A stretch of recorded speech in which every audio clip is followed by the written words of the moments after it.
Well, hello there, Applebites. This is your Applebite Written Writ Ralph talking to you straight from our show here, The Written Writ, a show where you and I and you get together, get creative, have fun, and geek out. And of course, I am showing off the beautiful Wham stand, a microphone here that, of course, we are doing the whole contest for.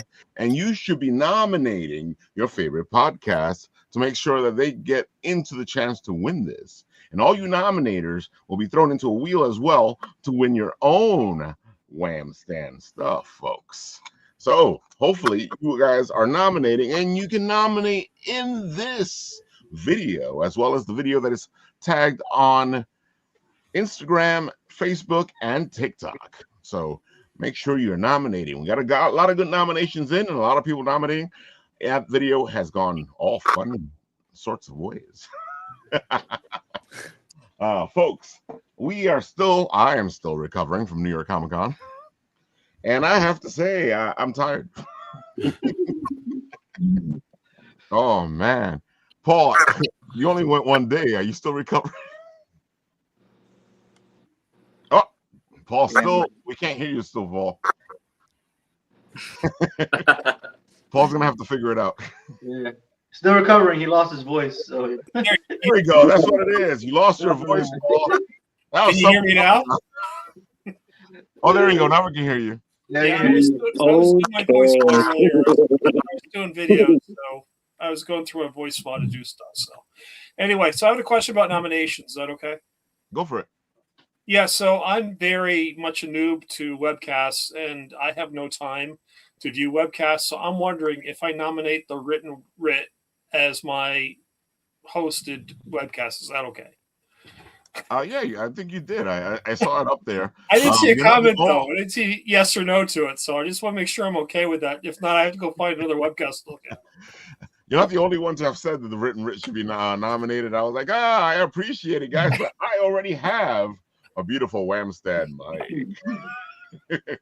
You can pass it on to someone else, but if you do win, I just want to know. So, well, at least, Paul, you have been placed into the wheel of all the beautiful splendor of stuff that you might win yourself. So, and that really was my intention. So, exactly. Right.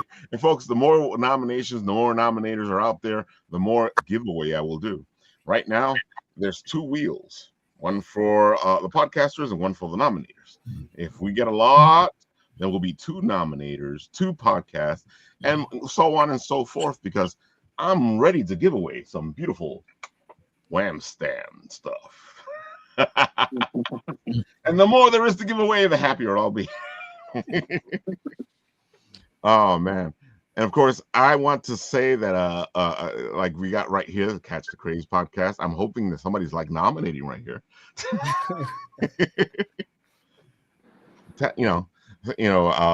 Support Sam. He's on the show too. Oh man, folks, how has it been? I have to say, Andrew, you went to another show this weekend, right? Yeah, I went to Philadelphia for the GameCon Live. I was supposed to go to New York Comic Con, then I got an email saying I was on a waiting list, and then I was given an opportunity to go to another show. So instead of being stuck on a waiting list, I just went to Philadelphia with a bunch of good guys who, let's just say it was ranked out the second day, but we were having a good time entertaining ourselves. Yeah, I went with a bunch of people from Getting Tuned and Bronx Heroes. Great people.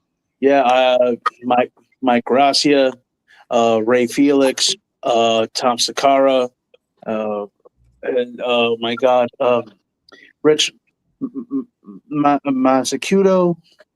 A lot of man, it was just crazy. It was just so many people there for one day, and then a nor'easter hit, and there was nobody. I gotta say, I'm amazed that Bronx Hero, because they were at both places. They were in New York Comic Con, yeah, and we were over there with you.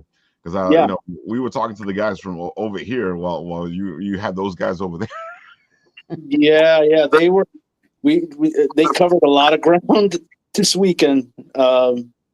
They gave me a great opportunity because right now I am actually developing a new product for my game. I had a bunch of prints that I've been wanting to sell, and I've been slowly but surely getting back into the convention going, and actually now getting seating and bookings to different events. And it's been slow but steady, but I finally got the hang of it.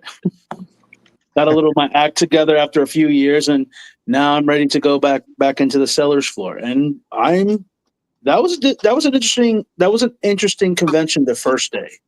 Not the rainy day, of course, but the first day was like, it was mostly like video games directed and focus on gaming, STEM, a lot of children's activities, and there were just a lot of content creators there. Oh yeah, that's me. That's me with Mike, Ray, and Tom.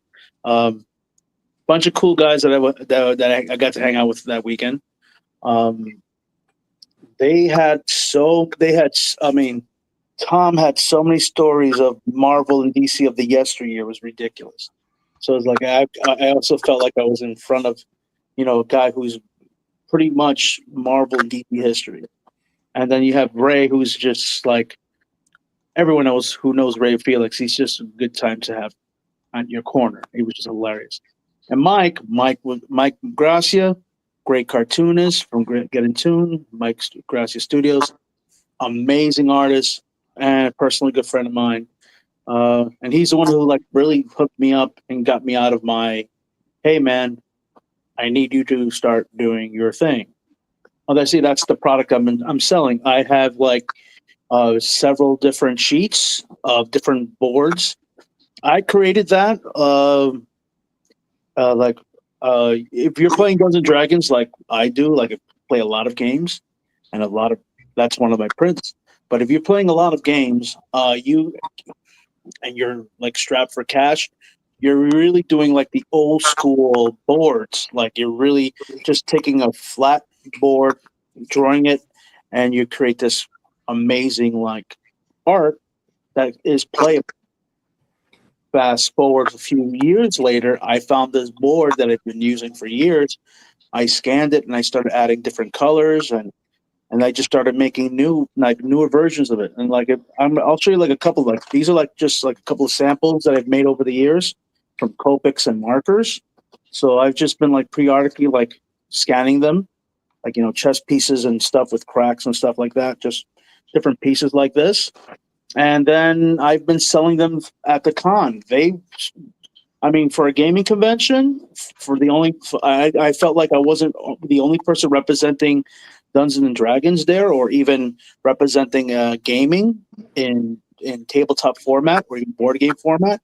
There was a lot of card players, but they got what I was coming from, and they pretty much sold.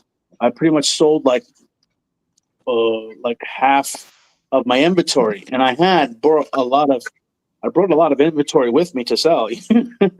Then unfortunately it started raining the second day, but I still was able to make like a bunch of contacts and a bunch of people, and they really did like these like different like tiles that I made just out of like paper. And what I was doing was selling those, and of course selling my maps, selling my different like fantasy backgrounds, and it was great. Usually everyone knows I'm usually on the other side of the convention industry. Usually I'm either helping out set up or convention volunteer, or working at an artist alley, or working at a celebrity line. But I felt like it's now my time for me to just start expanding my horizons, and I have many years of art and experience, and so I went out there, and it's a different show. It really is a different show. It was big. Vaguely remember. I think you told me once. I think it was Crater or some show. I'm not really sure what show, but you bought a ticket to just attend, and they saw you and like, you know what, you're not attending. you're working the show, so they gave you your money back. And I'm scared of that too because I got myself a Big Apple table and they go, hey Andrew, no, I have a table. No, you don't. You're working. I just like no. I'm afraid to go back to my old stomping grounds because that's the show I started with. So I was like, I got a table this year. I got product. No, Andrew, you're going to be working for us because we're short staffed. Hell no, like Andrew looks familiar to you guys is because Andrew's been all over the convention circuit. He's volunteer and he's worked so many conventions. It's not funny. That's since 1996. Yeah. That's how I met Andrew. Yeah, so like everyone knows who I am in certain capacity, or they're like, hey, I know you. It's crazy. A lot of people called me Frank. A lot of people know me as Frank. I was like, my name is Andrew, but sure, you know. I mean, okay, sure. I'm in the background. I'll be a non-player character for a minute, you know. But right now, it's I can't wait. I'm getting. I basically got my act together and started selling products, and most of it's going to be geared towards gaming. I haven't yet gotten a comic book. I haven't yet gotten a comic book offer to do a comic book, so I am creating one my own. But that's a little bit more towards the future. I do have sequentials for that. I do have art for that, and I do have I already wrote out the story like maybe 5 years ago, so that's already good. That's already have set. And then the game that I worked for, Boss Rush 2001 XX, it is basically like it's like Mega Man and Pat LaBar meets like post-apocalyptic meets cyberpunk. It's basically a tabletop RPG version of and it's basically our love letter to 90s anime. And we're coming out with a second edition in about a year. We're now starting to get a second edition of that and also new adventures attached to that. So the group I'm actually working with, Booster Particle Productions, they're actually doing a 2.0 of that game. And I am definitely going to be the art director for that as well. And you know, that's me. This is why I've been posting a lot of robots and been posting a lot of like drawings of robots because I'm getting ready to redraw a lot of my old art, and like it's kind of cool revisit. It's a really cool revisit. But yeah, that's what's happening right now. Like, I'm hopefully, you know, people get what I'm doing. Well, the good thing is if they wanted to hang out and check you out, they're gonna be able to get a chance to do that at Big Apple Con, which is in December. Yeah, hopefully I'm not working. Like, you know, you don't have a table anymore. No. Andrew, we know we gave you a table, but can you help us out? Oh my God, that's here's the thing, Mike Gracia. Mm-hmm. When I was there at the first day, he goes, Andrew. You don't have to ask if you need anything anymore. You like, you know, it was like, oh, like, hey, do you want me to grab some guys some water? Do you want to grab Andrew? You don't have to do that anymore. I was like, well, I'm just so used to like not being here, man. Like, yeah, yeah, it's kind of crazy. Like when you're working at a convention, you're constantly working like in motion, and like now able to sit down and sell. It was a different, like, again, it was like I told you before, it was a different experience and I liked it. That's what you need to do. Keep at it, my brother. Keep it. All right, Sam. I gotta say, I love watching you guys on your show. And the first question that pops into my head right away is, how does it feel to be on somebody else's show? Because I know how it feels like to me. Is it the same thing where you're like, wait, I'm supposed to be doing something? No, I've been doing it for so long. It just feels like I'm just talking to friends. See, but you got that thing. Like, when I'm on somebody else's show, to me, I'm like, I'm supposed to be doing something else. What's going on? Because, you know, I'm back here doing all this behind the scenes stuff. So I'm always like, wait, why am I just sitting here? Yeah, that's usually me when I'm doing the show, but it's refreshing to not have to do all those things and just sit That's why I here. was asking, because I know that you're the one doing. Teep, teep, teep, teep. Yeah, yeah. So Sam, why don't you tell the people all the good stuff? Give them the spiel, show because this thing looks good, and I want to hear what you're going to say about it. Forbidden is I created it 25 years ago, and I created it around the character Sin. His real name is Starticus, and it's basically a race of people that were cursed centuries ago. And from walking the surface of the earth, the sun has a adverse effect on their skin. So the ones who survived went underground and never to be seen again. And well, the world has evolved, and the ones who put the curse on them, the descendants of Nokron, have evolved as well into a form of a human by the name of David Hunter, who his goal is to rule the world. And he's a billionaire, he's an oligarch. And, the legend has it that if the son of Vox ever rises from the caverns, he is the key to Nokron's destruction.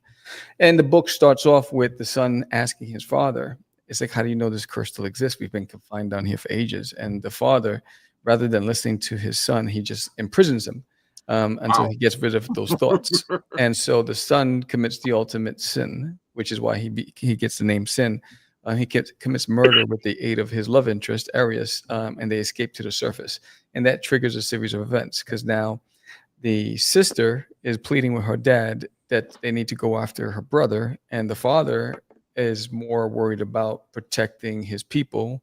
But now David Hunter has alerted that the son of Vox has risen, so now they have to find him and destroy him before he destroys them.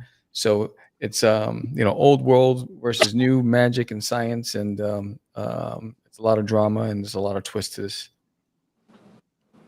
Love it. Love fantasy. I always love it. You're in the right place here. I want it. Yeah. Yeah, and I worked with a bunch of talented people. Anibal Arroyo did the first couple of issues in the omnibus, and then Primi Santra, who's from Indonesia, he worked on the rest of it. They both know how to capture the emotion of the scenes.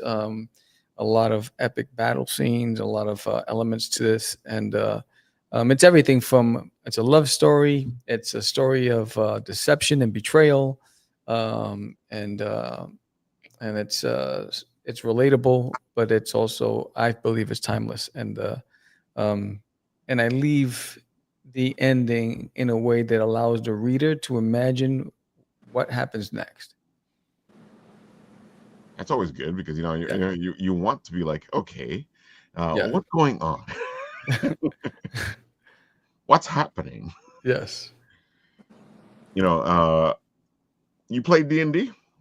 No, I don't. But I was a big Conan the magazine reader. Okay, there you go. I can see the Conan influences. Yeah, I'm talking about the magazine size, the one that were like the big size That was a great magazines. book. Yeah.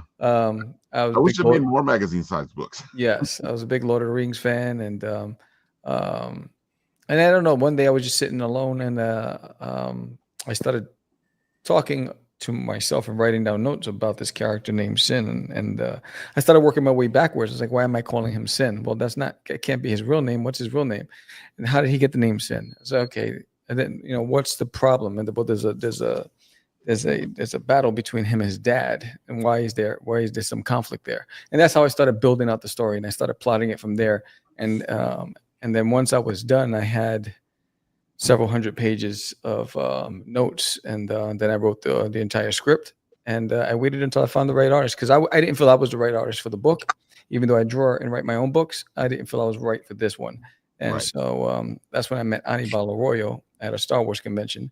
And This is just getting more geek and more geek. yeah, man.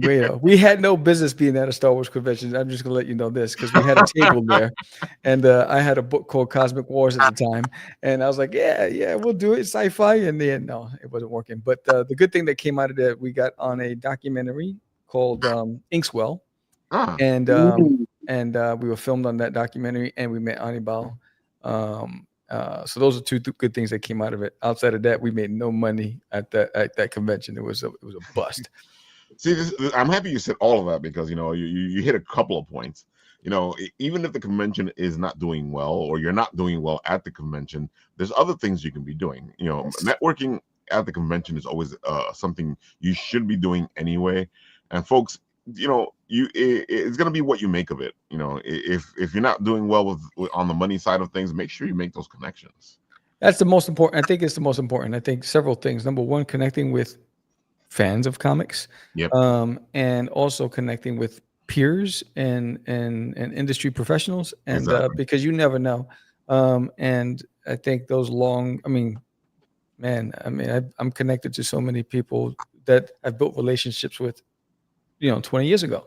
Yeah. And so I think it's really important, to walk the floor, connect with people, take the time, because I do conventions on my own, so I'm always at the table with myself, so I don't get to walk the floor when the doors open, but I walk the floor in the morning before the doors open, and I connect with everybody as they're setting up and drinking their coffee, and I'll start conversations, and I'll walk at the end, and then sometimes I'll go to dinner. Like tomorrow morning, I'm driving to San Antonio, 5-hour drive for the big Texas Comic-Con. And so, yeah, but I'm looking forward to it because there's a lot of people I'm already connecting with out there and meeting for the first time. And so that's part of it. It's the networking. And it's funny that you're saying that because on my feed, I already saw like a bunch of people that are going to be there. So Yeah. I was like, oh, I'm going to be at this. I'm going to be there, and I'm going to. Yeah. Tom Hutchins is going to be there. William West is Exactly. going to be there. Omar Solis is going to be there. George Solis is going to be there. There's going to be a lot of people there. So it's going to be fun. Folks, have fun at the connect. And then the other thing that you really mentioned that it's really important because I don't think a lot of people think about it is the relationship you have with the people who are working on the comic book with you. It's very important to have a good relationship with these people. And I also feel like, you said something big. Even though you're an artist, you didn't feel like you were the right artist for this book. Yeah. I feel like a lot of people, when they think, oh, I need an artist for my comic, they'll go after any artist. And, it should be an artist that works with your story. Yes. And not all artists do all things, folks. No, because I've worked with different people. But I felt I was lucky because Anibal fell in love with the characters, and it showed in his pages, and so did Prime Santra. They both fell and they complemented each other. And then Barbara Soroji came in and she did her thing, and George Medina did the lettering on the book. And then we had a great cover artist, Eric Ifata. He's a concept artist, a gaming artist, and he did the wraparound cover for the soft cover. Nice. And then David Quiles did an amazing, back when we were doing the floppies, he did a cover, which is available as a print now. And so David the Wolf Quiles, he's legit. I love that guy. But yeah, so I worked with a lot of great people, and we're friends to today, which is awesome. We've been friends for many, many years. Which is really important. Ooh, swag. Yeah. Rock that in a convention, right? Everyone's Exactly. Like, the bell of the ball. Oh man. So you got a lot of nice little stuff here. Oh, look, cards. Yeah. See, I like when people have a lot of stuff on their thing where oh, look what I have. And I have to say, this map just reminds me of fantasy, of Lord of the Rings, all that stuff. So I gotta say, when I saw the map for the first time, I was like, ooh. You can't have an entire world without a map, right? And exactly. Sorry. You can't. And for me, it's really being able to connect the dots. And because what this is going to lead into is a lot of short story prose. That's the extension of Forbidden that I'm writing from each character's perspective, because even though it's a 200-page book, that you can't tell every backstory that you want to tell, right? And there's some characters in there, like, how did they meet? But what was the connection there? What was the past there? So this gives me an opportunity to just write their stories and then put them in short form and just keep expanding on the world. But it can't work unless you have the whole world built, and the map helps connect the dots, in my opinion. I agree. I feel like it also helps your writing when you're writing something, because knowing where things are kind of helps you in planning your story. Yeah, because a lot of the characters come from different locations, right? Yeah. So then being able to identify the location and then the map, while it's a static image, it allows the reader to take the story to the next level and imagine what it was like to navigate through that terrain. You know what I mean? So and then you bring them into the story, and they become, and then the best part of it, if they fall in love with a character, that's even the better, right? Because then they can walk in the shoes of the characters, and they can root for the characters, and then hopefully live through the characters' Exactly. experiences. And I see you have your other books here on the Kickstarter. I like when creators do this, because sometimes somebody wants all the other stuff that you do, and it's easier to put it on a Kickstarter so that people can get it. Yeah. There's Nail in My Toilet. I mean, that's what I've made my name with. There's Nail in My Toilet. Issue number 8 comes out next year. But then there's Arg, which is a short story prose. It's about a half-breed goblin human boy born on Halloween, and he's torn between having to open up the gates to the goblin world to take over the world, or protect the family, the human family that he was born into. So he's at a crossroads right now. He has to make a decision, and that's a short story prose that I wrote. And then Cast of Crazies is the story of George and I as podcasters and comic creators. So it's I wanted to be the biggest, best podcaster in the world. So my character goes into the woods and shouts out to the universe. The universe answers in the form of Afro bell-bottom platform shoe wearing hippie from another realm, and he brings the crazies with him, and they start bopping people over the head with microphones, and now they're addicted to the show, and everyone's walking around like zombies. So we're under investigation, and we have to catch the crazies and send them back to where they came from before it gets out of hand. And then there's Duty's Adventures, which is young Duty growing up on the planet Uranus, where he has to deal with a school bully, the diabolical egomaniac overlord nemesis Poo Poo. So it's for the younger readers. So it's like I got something for everybody. That's so cute. Oh yeah. Oh my God. So folks, I put his links into the comment section there. Make sure you take a look at something. One of the last things I want to talk to you about before I show the video, is dude, the logo on this thing. Oh my God. Especially on the hardcover. Thank you. Yeah. So the logo, it's so I've been, if you know anything about me, when I first created Cosmic Wars, I used 3D programs to create all my backgrounds, and I illustrated my characters over the backgrounds. So I've been always using 3D programs, but I always hand illustrate everything, and then I just upload it, and then I try to render it. And so the logo is basically, I wanted something that embodied that time period, but also like the triangle is like rising from the ashes, right? Yeah. It's like it's pointing up, right? And because they're in the cavern. So I wanted something that had an earth element, had an ancient feel to it, but also showed that there's going to be a point when they start rising. And and you do a good job, because this looks like one of those lore books, that you would find, and then you read the stories within.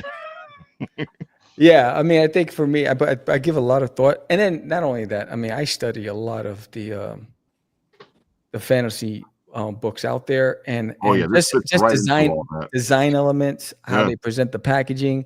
And so, because I know that while it's a comic book, I'm trying to attract gamers, tabletop role-playing gamers, right? I'm trying to D&D fans. I want them to be able to recognize definitely when they look at it, to say, you know what, that seems relevant to me. Let me give it a shot. Sam, as somebody who's into all those things, yes, and yes. Thank you. Yeah, that was my whole goal. I remember talking to George. I said, George, because the Kickstarter page and everything, the designs were different a few months ago, and then I started repackaging everything, because I was like, look, I said, I really want the best of both worlds. I want gamers and comic fans. And so how do I attract the both? I need the gamers to see that, hey, I recognize that. That looks like this. That looks like that. Oh, let me give this a shot. Never heard of this before. So, and it's working, because I've gotten 6 new backers that have never backed anything I've done before. Yeah. That found it because I created an ad on a gaming site. And they came over, and so for me, I'm like, okay, it's working. I gotta say, like, as somebody who buys the Legend of Zelda books like this, who buys you're hitting the right note, and this looks like one of those RPGs that I played in the 90s. Yeah, thank you. and at the same time, it looks like something Lord of the Rings centric. And of course, it does look like I can look at this book and get myself some nice creatures to throw at the players. Yes, it has all that. It has all that stuff, and one of the artists that illustrated the book, and his name is Prami Sandra. The one thing that he loved about the book was you don't expect what's going to happen at the end. He goes, and as he was illustrating it, he had the scripts, and he's like, I didn't even see this coming, right? And that's what's great about it. And the goal is, if there's enough of a demand where people are like, you know what, you gotta give us a part two. You gotta then I'll make that investment. But so this is my, I wrote it 25 years ago. It's a one and done, but it leaves a lot of room for interpretation, and we'll see what happens. We'll see what happens. So, folks, you know what we say here. Let's go to the videotape. Hey guys, many of you know that I've created There's an Alien in My Toilet, but you might not know about Forbidden. This 200-page omnibus epic fantasy series is 25 years in the making, and I've worked with amazing artists, colorists, and letterers to bring it life to you right here, right now, finally on Kickstarter. Forbidden is filled with magic, mystery, adventure, drama, lore, deception. The campaign is filled with exclusives and limited editions and rare finds that you can only get on this Kickstarter. And if you signed up early to be notified, that means you received a secret link to a secret reward tier, which is limited to a few. So get your hands on it and get it now, because it's gonna go fast. But to everybody else, you won't miss out, because there's a lot to offer and unpack with this amazing fantasy series. So pledge today, enter the Forbidden. Let's finally put an end to knock on the rain on the nocturnals, and let's give rise to those who have been confined to the underground for centuries. Are you in? I hope so. Pledge today. That reminded me of all those commercials in the 90s when I was falling asleep. You said I put you to sleep? No. Those are the videos that woke you up because you were asleep on the couch because you spent the night watching TV. All of a sudden, that commercial would come on, and you'd be like, "What's going on?" the key reminded me of Zelda, because like every map, you gotta find the little key and the big key. Like every map to this day, it's still the same. You gotta find the little key and the big key. Yeah. Dude, it came with a dice bag. I want it.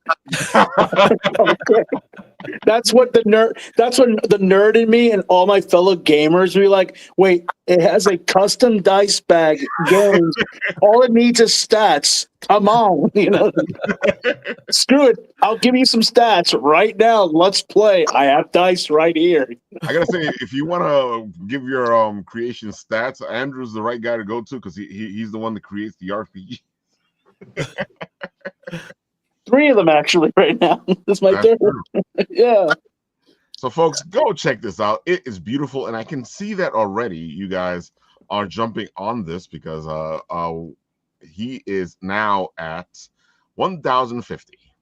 That's awesome. And every 10 backers, I do a raffle live on Catch the Craze podcast. And I like when you guys do that. Yes. So the next raffle I'm doing right now, because we got to 20, so I'm doing 2 raffles on Tuesday. I'm raffling off this. It's Cycle Sal. I did the cover as a mashup of Duty as Cycle Sal. So this is getting raffled off. If you never read Cycle Sal, then check it out. I'm also raffling off this anthology that I did, a short story of Herman, the Chihuahua from There's an Alien in My Toilet, and Duty's also in it. And it was given out on Free Comic Book Day in stores throughout Texas. So that's another raffle on Tuesday. And if we get to 30 backers, then I'll be raffling off A Kid in a Comic, the first edition where Duty has a comic strip in it. I'll be raffling off these 3 things on Tuesday. I forgot you're in the Kid in a Comic. Yeah. And it's funny because I was just talking about the Duty.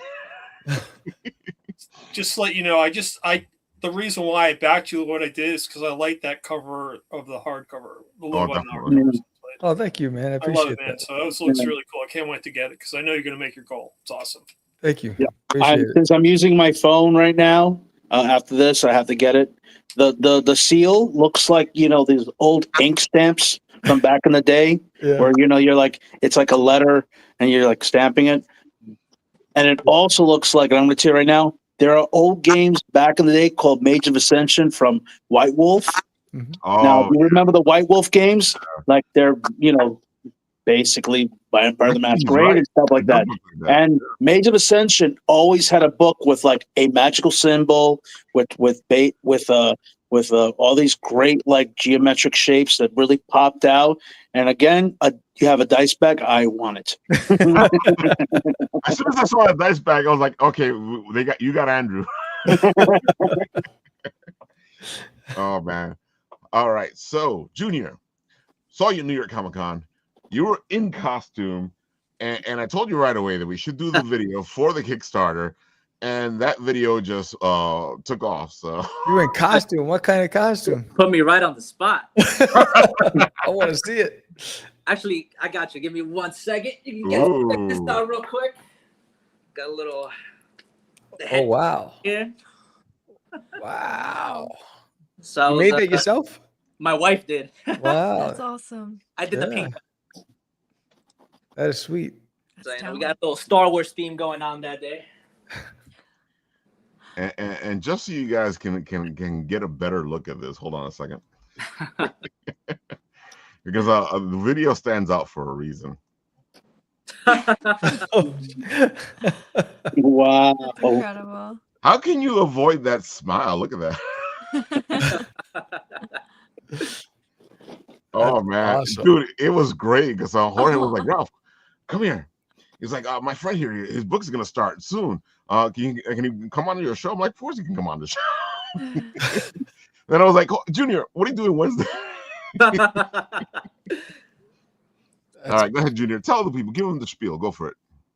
Hello, everyone. My name is Junior Mejias, comic book artist and illustrator.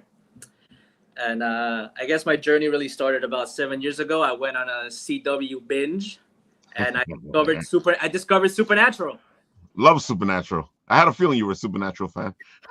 I love Supernatural. I also grew up watching anime. So back then what they called the big three: Naruto, Bleach, One Piece. I don't know if you're familiar with those, but my attention required more fireballs, more effects, more stuff CW wouldn't have a budget for. So I wanted Supernatural with a little more of anime element to it. So Onslaught was born. And Onslaught, I have it up right here. So Onslaught follows the story of Jason Colt. Jason Colt is the last surviving vampire slayer of a legendary family, and he's on a journey of vengeance to kill the vampire responsible for the extinction of the House of Colt. So as he journeys to fight John Vincent, he finds out that he's way out of his league, and he's going to have to team up with some very unlikely allies in order to get this done. So it's going to have a lot of action, magic. It's got witches, werewolves, vampires, the whole supernatural spiel. As you can see right here, the main character's got a badass muscle car. Can't be without the muscle car. You need a muscle car, man. Oh yeah. See that? Supernatural. Yes. Yeah, I love the cover design, the way it is designed. Thank you. Yeah.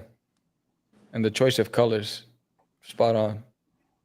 So what you're looking at right here, this is the special hardcover edition. It has all 3 issues in one. So this is specifically for this. And, got 3 issues. You sent me all the covers, and they were nice. But I ended up back on this cover because it just does something. And I feel like you caught the nature of those TV shows. Because this looks like it could be, the poster for the TV show. It's like, on the CW, 10:30 p.m. This is a nice cover. Sam is not kidding. You did a good job with this. I like the attention to detail with the skulls embedded in the blood. That's like something that's really cool. That's like everything is all meshed in together and flows naturally. That's like a really cool cover. So what made you go into? Well, we know now, supernatural. I was about to say, wait a minute. Well, we know the answer to that, Ralph. Oh man, folks, this thing looks fantastic. Look at this. Well, there's the muscle car. Yeah. You know, anybody who has a muscle car in their book, I always go, so are you gonna get it so that in the Kickstarter one of these days we can get the little muscle car? Yeah. I was a little kid. I love cars. What do you want? It's as a little kid, you either go cars or you go dinosaurs. There's no in between. That is true. I was not a dinosaur kid. Reminds me of Christine. Yeah. Remember that movie? Oh, I remember Christine. Christine was great. Yeah. Also, the exhaust is kind of like Mad Max, the Interceptor. Yeah. It's so funny. I love the freaking lettering on this. Because it kind of reminds me of comic books. Because I feel like people have gotten too serious, you know, with themselves, and you don't get these beautiful blams and whacks and ka-chunks. What can we say, man? George Medina kills it with the lettering. And it's He's so the man. funny. It's so funny because I was like, this is George. Oh my God, look at this beautiful lettering. See, folks, we want somebody to letter your book? Get George. Yeah. See, and folks, look, these covers are fantastic. I was gonna put up the one with the guitar because that really stood out to me. I love the little teeth over here. This was really dynamic. But I had to go with the other cover. You're killing me, man. I bought the 3. I pledged the 3 books. Now you convinced me to get the hardcover. Now I don't know what to do. I know. Oh my God. You're killing me. Onslaught.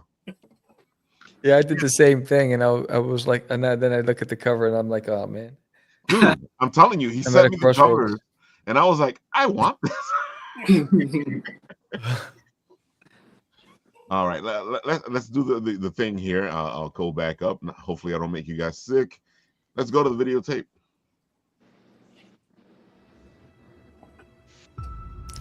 My name is Junior Mejias, and for the past 5 years I've been chipping away, writing, sketching, and refining. Since I was a kid, I've been fascinated by the idea that whole worlds could be created from nothing and brought to life on the page. With Onslaught, I set out to create a story to remember, one filled with drama, suspense, action, and the same excitement that fueled the shonen anime and early 2000 shows that I grew up on. They say that good things come to those who wait, and trust me, good things are coming. But like the hero of this story, I can't do it alone. Bringing Onslaught to life will take more than just imagination. It takes you. So I ask, will you join me? Together, let's unleash Onslaught. The drama, man. I know, man. So you just won my video. Directed by Michael Bay. So I gotta go back to them. I like the black and white with the red pop in the yeah. Sorry, I like that a lot. I think that's a really cool touch. I agree with you, Shannon. When I've been looking at the book, it just really pops, and I love the whole black and white red thing because you know it's always something that stands out. Yeah. It had like a Dusk Till Dawn look to it. That's what it reminded me. Yeah. Really cool. You know, NFZ is like always something cool to see on Bit and Apple. Real cool projects showcased tonight. There you go. And then they were going back and forth. They're like, "Hey, Lupin's in the house." Man, I was looking at it. I was like, "What was that? Strangers are coming." Exactly. Oh man, the Lost Boys kind of feel that too. Exactly. Zed says, "Love the line work of the thick and thin play." Yeah. Very nice. Yeah, thank you. And of course, the onomatopoeia, the sound effects, those cool. Bam. I love those, man. Yeah. Oh, I'm telling you, Jorge. Folks, I put the link into the comment section to make it easier because I don't want to hear, but Ralph, I'm lazy. I don't want to go look for the link. And you know who you are. Oh man, Ivan, it is your turn. Go for it. What's going on, guys? My name is Ivan. I'm an upcoming indie comic book writer, and my first project will be a comic book called Ghost Reaper. It's a supernatural horror superhero fantasy type of comic book. It's about a kid, an orphan named Scott Graves, who is desperate to leave the infamous Phantom City, which is a city that's closed off to the rest of the world, so it's not too easy to kind of just leave. So what he ends up doing is resorting to crime in order to leave the city, but along the way, he digs himself into a hole, which is too deep for him to dig himself out of. And next thing you know, he's caught in a mess with the Mafia and the Grim Reaper. And that's like the best way I could sum it up. I gotta say, Ivan this is funny because I saw Ivan's book on Instagram today. I was like, oh, this is cool. And I shared it because I figured people should go check it out. And then Ivan said thank you, and then I said, hey, dude, come on the show, talk about it. And he was like, I'm free today. I'm like, oh, okay, let's go. But dude, I gotta say, I really liked what I was looking at. I love the logo, the design of this character. Anytime I see something I like, I try to share it so that other people can see it. Appreciate it. Thank you so much. It means a lot. It's like, yeah, it's a long time process, but finally here. What made you design this character like this? Where did he come from? So originally his name was called the Guardian Saint. It was kind of more like a Batman inspired character, Batman mixed with Azrael. So he was like a religious type character. But okay. I just knew that it wasn't going to mesh well with the fans because I feel like there was going to be too much comparison with Batman. So I felt like I had to go an alternate route. And the name of the city was already called Phantom City even back then. So I just thought it was inevitable for me to call it Ghost Reaper. So that's kind of where I took it. And it's kind of like it has a lot of inspiration from a lot of different characters. There's a little bit of Spawn in there, a little bit of Moon Knight, and the Phantom. I would say like the main three inspirations from the character.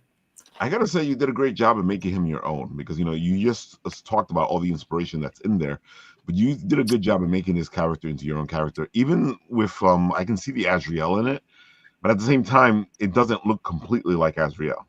Thank you, brother. Appreciate it. Try to give it his own look. I like purple a lot too. Purple, I feel like, is a color that isn't used so much in superheroes, so I thought that was something that could make him stand out a little bit more. You're a fan after my own heart, Ivan. Purple and green, I love it. It's really cool. Thank you, brother. Appreciate it. Deeply, deeply appreciate it.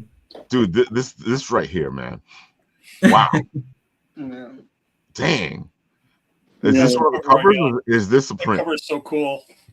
Yeah, there's three alternate covers, kind of depending on what your style is. If you like more of a realistic style, that would be your cover right there. If you want more of a traditional comic book, cover B is another good option. It's a wraparound, so that's the back side, and then the front side will be the prototype suit. So yep, that him right there. That will be the front, and then that's the A cover, which is kind of more. That's going to be the primary artist of the comic book. I would say it's kind of more like a new school digital type of vibe, but it's kind of hard. It's like its own unique style, but I really like it.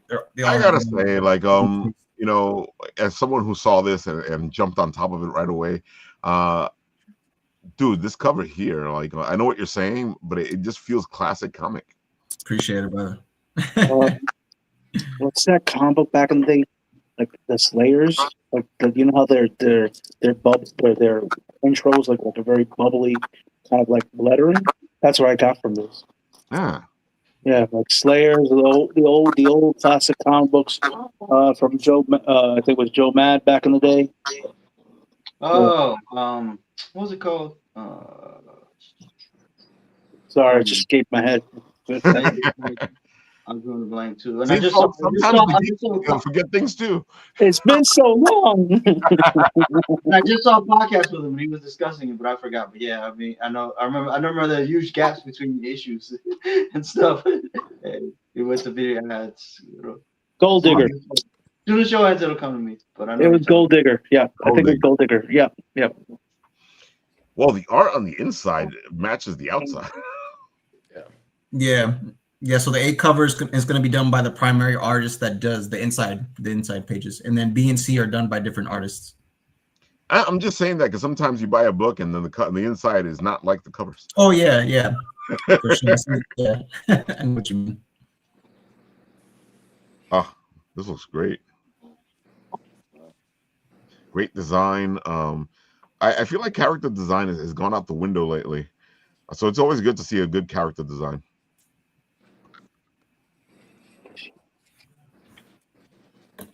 Yeah, you did a great job at putting all this stuff together. Appreciate it, man. I wasn't just by myself too. I had help from a guy named Mason. He's the publisher for Alpha Comics. They're the ones that have been helping me with the heavy lifting, especially with the first time it being like a first campaign for me. I definitely needed all the help that I can get. Thankfully, I was lucky enough for him to help publish the book with me. So he's been a huge part in the process as well. So as a first timer, how did you like the process? It was a long process. I started during COVID time, and for the first 2 years, it was just basically trial and error. And then I took a 2-year break to finish college because that was basically taking up all the time. And then by the time I finished college, that's when I got back to the comic book because I had gotten that itch back.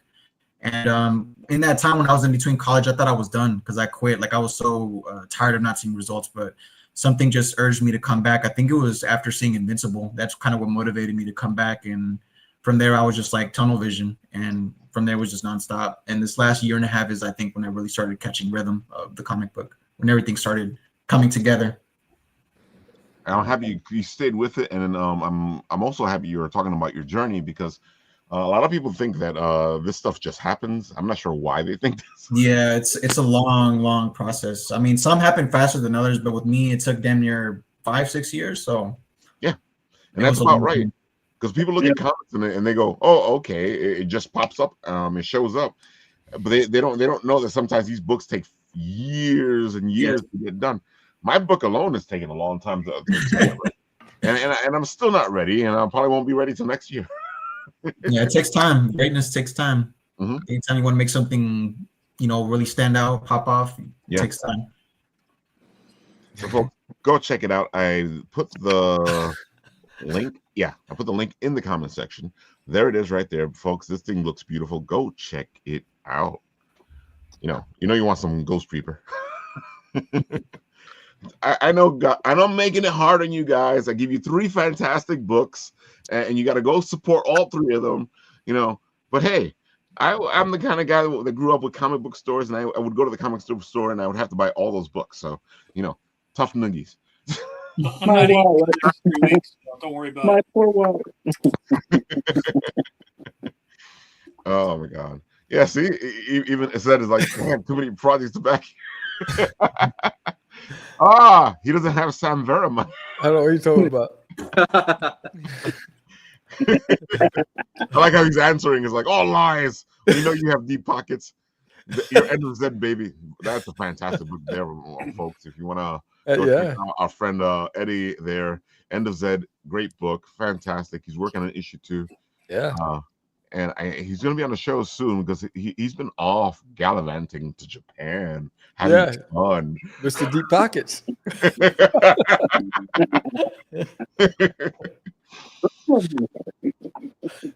All right, Shannon, your turn. Let's show some stuff off. Here we go. Me? Okay. I gotta say, this looks interesting. What I'm showing here, I got your links. I didn't say I didn't have your links. So Okay. you can talk while we're showing this off because what is this? Oh, okay. I thought you were gonna play sound. So this is the trailer for a movie that I am in. It's called Hellbound Covenant. It takes place during the 1970s during the Satanic Panic. I actually play 2 parts in it. One of them is the Grim Reaper, and the other part is Lady Raven. I play the High Priestess of a satanic cult. And I'm going to destroy the world, essentially. I feel like everything fits in with each other today. Yeah. So that's Gary story. He plays Father McCarthy. And that's Mary. And that's the Nurse Delilah. So we're all in cahoots, essentially. Maybe. Who knows? I don't know. I love that. knows? That's my favorite part. Who knows? All right. I So don't now that know. we've talked about it a little bit, I'll play it for the people to get a good view of this. Let's go to the Okay. videotapes, folks.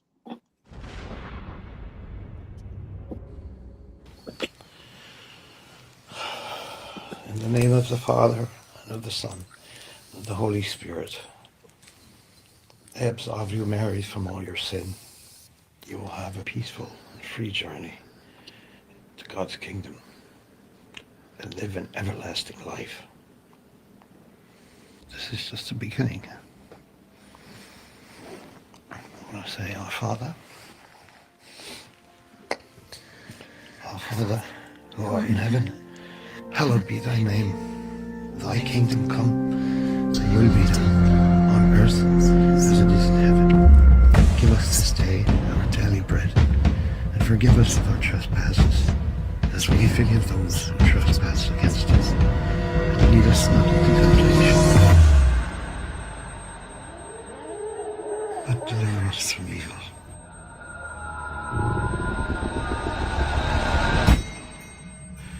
Deliver us from each and every evil.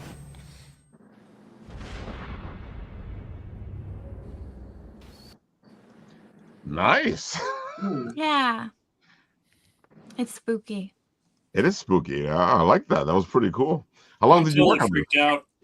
It's still being it's still in production right now. So course. they're filming right now. I start filming at the end of the month. And then it should be done before Christmas, and then hopefully out after that soon. So we need support from people also. And we're always looking for like people to back us. We want help to just, it's going to be a great movie as it is, but like we want to make it like huge, So far it looks good. The priest performed an exorcism. I'm sure it worked, and everything's So yeah. Yeah, folks, they're on Kickstarter. You can help them out. It's always great to help out indie films, just like it is to help out indie comics. As you can tell, these things take a long time to finish. I've been in enough productions to know that just because you think of them, it's that whole concept of, oh, this movie just came out. Yeah, but that movie took like years and years to make. Yeah. It's such a good storyline too. Like I really enjoy it. So I'm really excited to be a part of it. I really believe in it, and I think it's pretty cool. So I'm excited to see the finished product of it. I gotta say, I'm always amazed when anybody finishes their projects, because more often than not, folks, projects just go unfinished. That's why it's so important to help them out. I put the link into the comments section right there. I think there's one more thing that I have for Shannon, right? Let's see. Yeah. Well, you can keep talking because you do a lot of stuff. Okay. So, I am Shannon. I am known as the Queen of Darkness. I am a horror hostess for Paraflix Paranormal Plus. I'm a paranormal investigator and all-around weirdo. I'm actually an author, a poet, and I have also some other things going on. I have an audiobook coming out that is about Long Island ghost stories, some true, some not true. And that should come out in January. And what else? I'm going to be at Salem Paracon November 15th. Nice. And I kind of have something exciting planned for that. Kind of going all out a little bit. So I'm really excited for that. And then I was invited to Long Island HorrorCon in February 27th to March 1st, and I'll be doing some hosting and hosting some panels there as well. So I am excited for all that other stuff. October 30th, a movie that I got to be a part of, called Jim Haggerty's Unnatural Causes, is coming out. It's playing. It's interesting. It reminds me of like the 80s, like you'll see. But it's coming out October 30th at the Belmore Theater. And then after that, you can just purchase it Play? online if you want All right, to. here we go. We'll give you the preview. Did you? Okay. Greetings. This is Baron Mizarakov. I hope you'll join me on a journey, a dark journey, a journey through fear, through terror, through lust, romance, How was your day? betrayal. Was there somebody else here? Maybe don't ask questions you don't want answers to. Violence.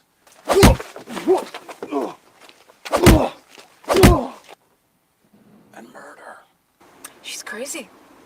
She's absolutely crazy. We have to kill her. A journey where nothing tends to be what it seems. Tom? I don't know what you want. I didn't do anything to you. As if this wasn't bad enough, you two idiots steal an exhumed body? Probably. Did you steal a corpse? Well, we didn't steal anything. He just got up and left. I just wish you would die. Where am I? Your day is coming, bitch.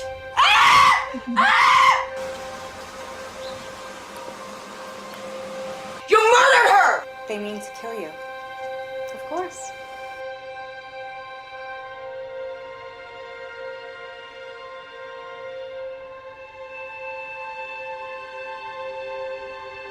Vlad Eterno has died at the possible age of 300. You are a vampire. Oh my god, this is insanity! Well, it's after 5 somewhere in the world, like they say in the Bible.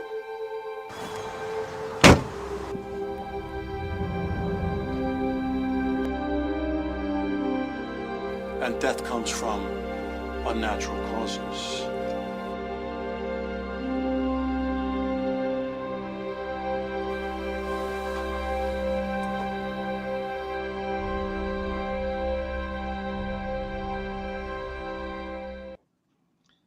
Okay, that was great.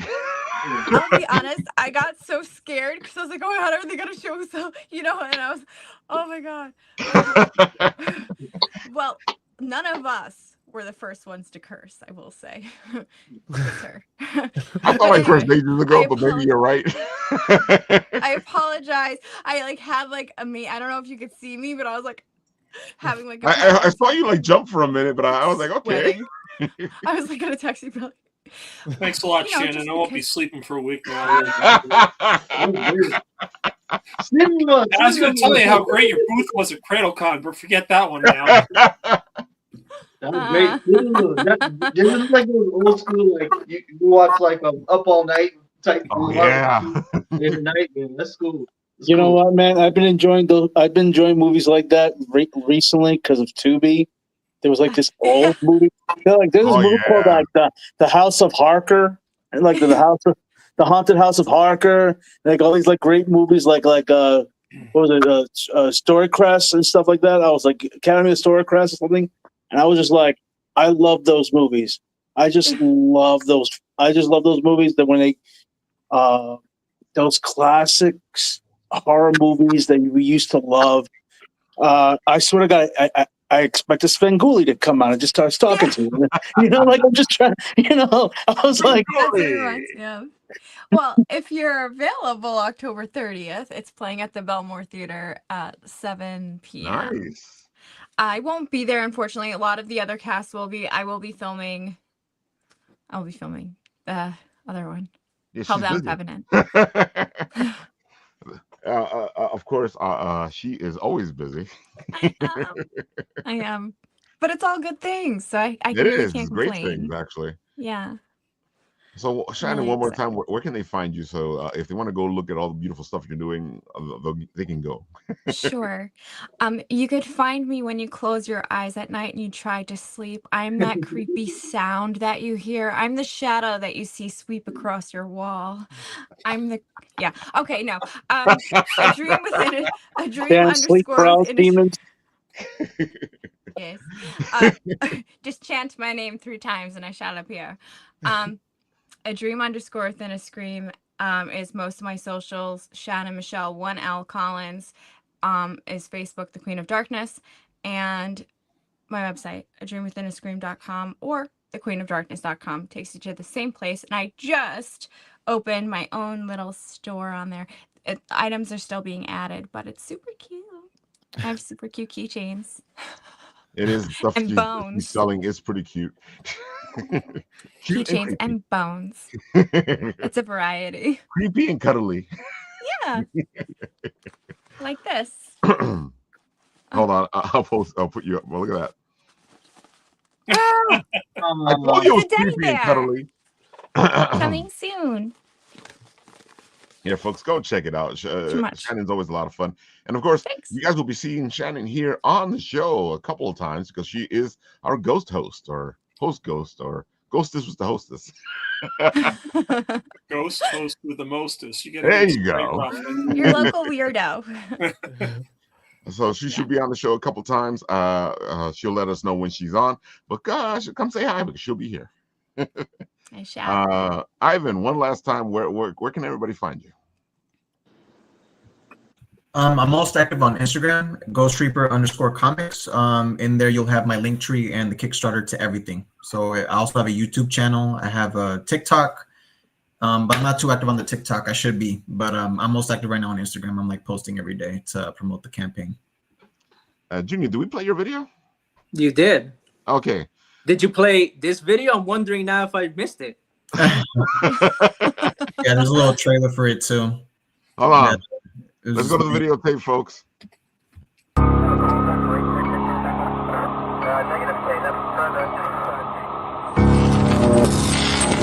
Whoa.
Nice. I just realized I said Junior. I enjoy Sorry, that. Ivan.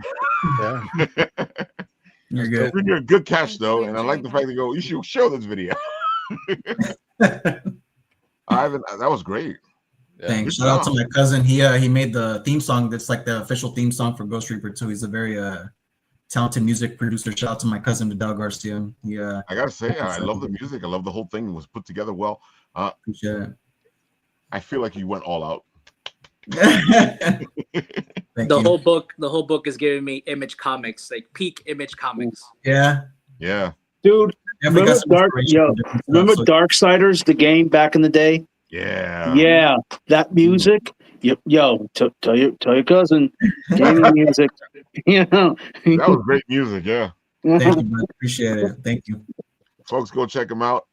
And of course, all those links are in the comment section. Now, Junior, it's your turn.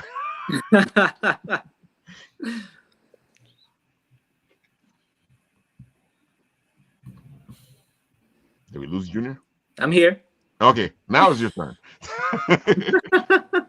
Tell the people, where can they find you? All the good stuff. Go for it. So you can find me on Instagram at JR_MJS. Everything Onslaught and my other artwork there. I'm also a concept artist for video games. You can find all that stuff there. You have it, folks. Go check them out. I'm telling you, I brought you a lot of good stuff today, folks. I'm making it hard for you to keep your money. And I feel like I did my job today. Okay, Sam, your turn. You can find me on dutiesworld.com and also Catch the Craze everywhere on social media. Catch the Craze, that's with a DA, not a THE. Pretty simple. Yeah. And then if you're going to be at Big Texas Comic Con, come over, check me out. I'll be at booth 254, I believe it is. It's going to be fun. There you have it, folks. Again, check it out. You know you want to. Come on. Look at that Forbidden logo. Dude, you know, it's forbidden, so you know you want it. and since we're on this wordplay, it is time for the shameless plug. Shameless plug. Yes. And speaking of shameless plug, if you back Forbidden and the shameless plug, you get a print from George and you get a print from me. So you get 2 prints for backing both campaigns. It is a great print, guys. It is a fantastic print, guys. And I did both of those prints, so I just want to let you know. I got a chance to see them, and I'm all like, ooh. Yeah. Of course, you've heard Jorge's name or George's name this whole time, so you saw his work, so you know this is going to be good. Yeah. Yes. Come on, look at him. He's cute. I put the link in the comment section, folks. Go check out the shameless plug, and at the same time, you guys have your show on Tuesdays, right? Every Tuesday nights, 7 p.m. Central, 8 p.m. Eastern Standard Time. All right, Paul, it is your turn to tell the people all the good stuff that you do, because you're a host here on the show. But we like letting the host tell the people what they're up to. Cool. Can I share my screen? Of course, we can share my screen, right? No. No? Too bad. I'm sharing my screen. I knew you were going to say that. All right. So, yeah. So, basically, we've teamed up with Fractured Atlas. I'm in the process of taking Time Enforcers to the next level. We're really looking to make history learning fun for kids, and we're pushing out a curriculum for 5th to 10th graders. And so, Fractured Atlas is a nonprofit organization that you can raise money from and through. And so what we're looking to do is to raise $1,000 so that once we meet our goal with Fractured Atlas, we can start pursuing nonprofit grants like with the National Endowment for the Humanities. So this is a postcard I put together. Not a lot of people know, but Ben Franklin actually formed one of the first nonprofits in the United States. It was actually a fire company in Philadelphia. So it's pretty cool. So actually, Ben will be appearing in episode 3 along with Benjamin Banneker. So I'm pretty excited about that. This is a new discovery I made last week. And so you know how things go with me. I like the idea. I put it in. I don't care. Anyway, so this is more information about Fractured Atlas. Like I said, they're a great organization. They've been backing artists and creatives since 1998. And again, they help those individuals pursue their goals to bring their projects to life. So once again, if I can make $1,000, Fractured Atlas will then take me more seriously, and then I can start pursuing grants with national organizations, which is kind of cool. So. Yes, and I can show you that link right here. Now that he took his link away, there. Hey, I said show. I don't know. It's not the greatest fundraising page, but yeah, you can make it's a tax deductible donation. So any money you contribute goes against next year's taxes, which is kind of cool. And then we have reward levels as well. So we're giving away swag with greater monetary gifts. So I'm pretty excited about this. I think it's going to be a great time. We're actually exhibiting at EdTech Week next week, which I'm looking forward to. It should be interesting to see how the education community approaches this project. I think it'll hopefully be very welcoming. And then we'll be at the NJEA conference in Atlantic City in early November. So these are 2 markets I haven't really touched yet. I've been doing a lot of Comic-Cons, which is a lot of fun, but I'm really hoping to make a splash with the education community. So there'll be a lot of cool, very interesting opportunity, I think. So yeah, folks, Paul needs a team. So help him out. Get some money his way. Yeah, I mean it's fun working, but you know I'm kind of lonely, so I'd like to get people on board. I mean, love getting creatives going and such. It's kind of cool. And I'm telling you, this is more than history, folks. This is a lot of fun, a lot of happening stuff, and you want to be a part of this. It's a great game. Hey, look, that guy looks familiar. Yeah, it was the last meeting Wonder Dog, I tell you. It's really cool. But yeah, I just we're really excited too. I'm not only doing the education stuff, but I am actively working on episode 2, which is going to be really cool. It's going to be featuring Amelia Earhart and her Vega 6 3D, which is going to be able to fly across dimensions, which is kind of neat. But it's going to have a Galaga experience. If you remember Galaga from the 90s, it's going to have that type of shooter action with an airplane defeating all the aliens. And then we have classic RPG with our characters. We're going to have Amelia, not Benjamin, but Nico Time, and we're going to have Togo, the dog, along for the ride. So you'll be playing an RPG in the video game with them as well. So I'm really looking forward to getting back to development. I've been really focused on this whole education thing for the past month, but yeah, I'm looking forward to coding again. It should be a good time. Of course, there's the professor hanging out at New York Comic Con. Couldn't tell you. What's your next convention, Paul? I'm doing a Tech Week next week, and then I'm doing NJEA in November. And we'll be doing Winterfest for Garden State Comic Fest coming up in February. So I'm looking forward to that. We love Garden State Comic Fest, and go check us out there. We're always there having fun. And, of course, the professor is cool. Well, yeah, I couldn't stand more than one day at New York City Comic Con. That wig was killing me. Oh, man. Tony, is that everything?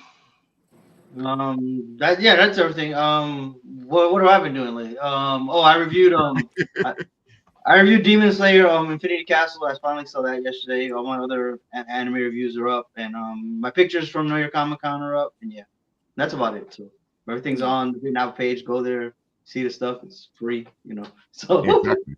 It's a lot of fun, entertaining stuff. Go check it out on the Bitnapple page, and look, say hi to our friend. Yikes! Charlie. No. He's got him today. I saw you pull him out. I gotta do it. Oh my God! Oh, quacking. He picked me. See, folks, we give you everything. You've gotten everything here today. And of course, on this show, when it ends, I press the button, and where it stops, see you guys, man. Bye. Nobody knows.